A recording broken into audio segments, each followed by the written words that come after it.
Hi விவாஸ், அனைவருக்கும் வணக்கம். இன்றைக்கி உடல் சூட்டுக்கு வாய்ப்புண்ணு இதுக்கெல்லாம் மணத்தக்காளி தொக்கு அதை எப்படி பண்ணுறதுன்னு பார்ப்போம். அதுக்கு வெங்காயம், பச்சை மிளகா, தக்காளி, கீரை கொஞ்சம் எக்ஸ்ட்ரா. இந்த மாதிரி பண்ணும்போது நிறைய சேர்த்துக்கிட்டோம்னா கீரை கொஞ்சமாக தொக்கு வரும். கொஞ்சோண்டு தேங்காய் சேர்த்துக்கிறேன், ஒரு பொண்ணு புளி சேர்த்துக்கிறேன். அதுக்கு ஃபஸ்ட்டு வானலில் நான் வடச்சட்டியில் வெங்காயம், பச்சை மிளகா, புளி இதை மட்டும் நல்லா ஃபஸ்ட்டு வதக்கிடுவோம். அதுக்கப்புறம் தக்காளி சேர்த்துக்குவோம். தக்காளி சேர்த்து 2 வதக்கினதுக்கப்புறம் தேங்காயும் சேர்த்துருவோம். தேங்காய் சேர்த்து வதக்கினதுக்கப்புறம் எல்லா கீரையும் போட்டு சேர்த்து அதோட கலர் மாறாமல் நல்லா வதக்கி ஆற வச்சு மிக்சியில் அடித்து அதை நாங்கள் சாதத்தில் பிசைஞ்சு சாப்பிட்டா மணத்தக்காளி தொக்கு ரெடி ஆயிரும். இங்கே பாருங்கள், நான் மிக்சியில் நல்லா அடித்தாச்சு. 1-2 தான் நான் அடிச்சிருக்கேன். அதுக்கு தாளித்து கொட்டியாச்சு.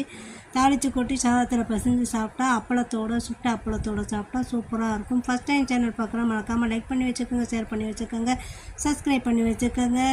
நன்றி, வணக்கம். சூடான சுவையாக